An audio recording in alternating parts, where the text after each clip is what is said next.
tonight. Ringing in the new year in the cold. A warning to residents to plan ahead this weekend. And sales were fabulous. We did probably above average from last year. Boxing Day success. Lloydminster residents were out in full force for those post-holiday deals. Plus, we are a nonprofit, so we exist on donations from our community. How your donations to the Interval store change lives.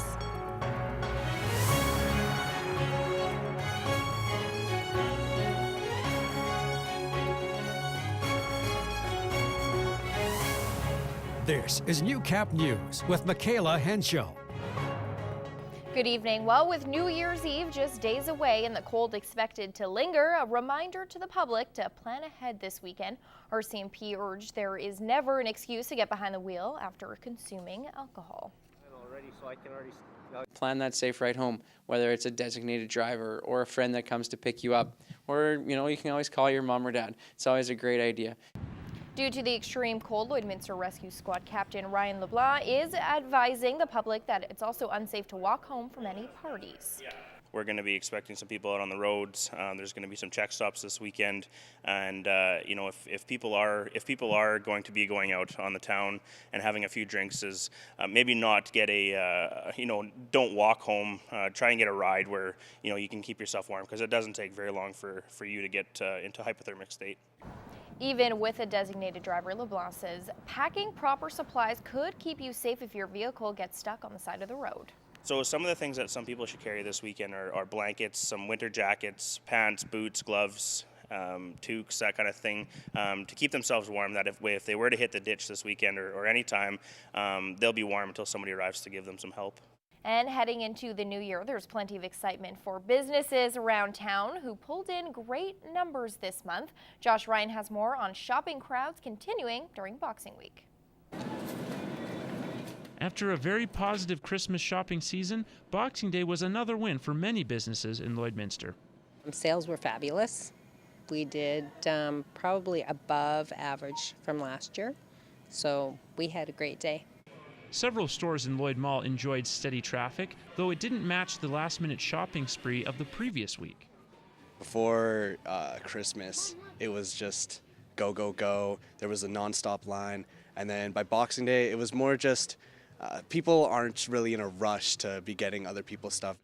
Sheepskin Loft stayed closed on Boxing Day, yet business still boomed on the 27th. It started out right pretty much as soon as we opened the doors and didn't stop until like 5 o'clock, so it was a good day. Customers continued to stick to lists and following budgets like they did prior to Christmas. I think they knew what they wanted to get and just targeted whatever store had it, and they were very price conscious. I think people are smarter with their money and they're wanting to buy more practical things that people use. The increase in sales is encouraging heading into January, especially with such cold weather. We're like a cold weather store, so we'll still be really busy, and we anticipate that it will keep strong for the next month for sure while it's still really cold. And for newer businesses, there's more repeat customers to look forward to. Now they have the knowledge that we're here, and they can probably come more often into the new year. Josh Ryan, Newcap News. Well, Christmas may be over, but the season to give isn't, as we see in this month's edition of In Your Community. Donations for the Interval store, no matter how small, make a big impact. Donations are what allow the Interval home to do what they do. Donated items are given to women and children that rely on the facility, and the items not shared are then sold, with the money going directly to programming. We are a nonprofit, so we exist on donations from our community. While clothing is always something the store is in need of, the bigger items like furniture help give so many women a second chance. We set up all of the women and families that leave our second stage in our emergency shelter. We try to set them up the best they can when they're starting their new lives in their own homes free of violence. Donated items are often the only gifts some families will see during the holidays. We try to do a lot for our families that come to us, as well as families in the school system. So we do try to give gifts, and at least 3 gifts per person that comes through our doors. As the store continues to help the Interval home give back, cash donations are always needed to keep their doors open. A lot of our ancillary programs, so our second stage facility, our community outreach program, and our youth center is actually receives no funding whatsoever. So our youth center is one of the biggest areas that we require help with. For the Interval store accepts donations 7 days a week. The Olive Tree started their organization less than 5 years ago. This year marked their biggest year yet with the purchase of their very own home in downtown Lloydminster. I spoke with Executive Director Becky Schilly to see what the new building means for the community. All right, so I'm joined with Executive Director from the Olive Tree, Becky Schilly. Thank you so much for joining me. Thank you for taking the time. Yeah, of course. So 2017 was a big year for you guys at the Olive Tree. You got your own space downtown. Yeah. So why did you guys decide it was, time to do that?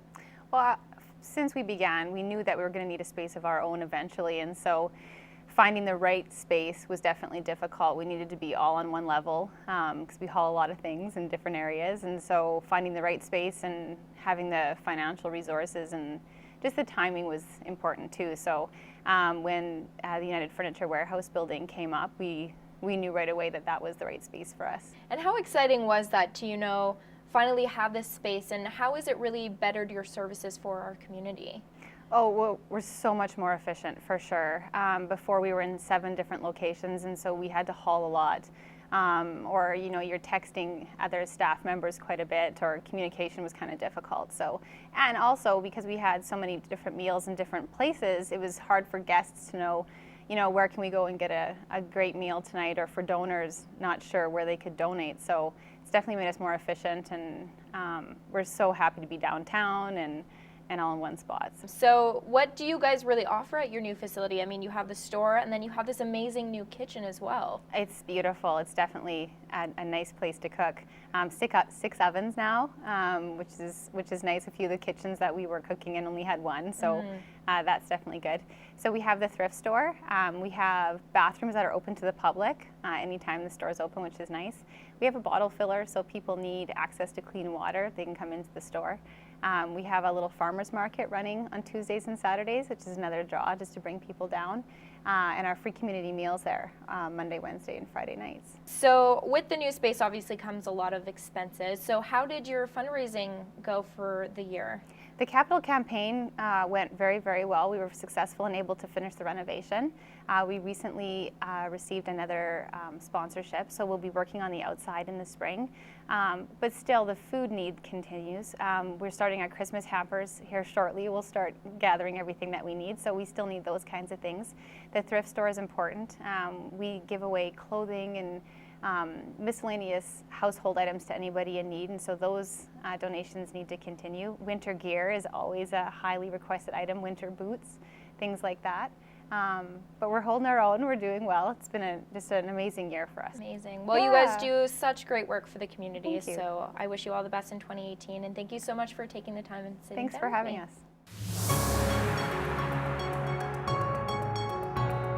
This is Newcap Sports.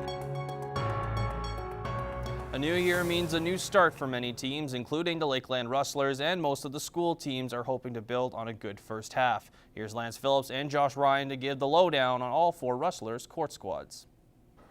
Thank you very much, Josh. It's been a good first half of the season for Rustlers court teams with 2 of the 4 ranked nationally. Let's start off with the women's volleyball team, who's held that #1 ranking throughout the first half of the season. Is there really a difference between the #1 team, the Rustlers, and the #2 ranked team, the Douglas Royals from the Pac West? How big is that gap in your mind? It's not a large gap, but there is a gap. There's a lot of experience on the Rustlers side who have several veteran players. Douglas, largely a team of rookies. And there's a lot of skilled players in terms of being able to hit shots that the Douglas players don't have the same kind of variability in terms of their skill set.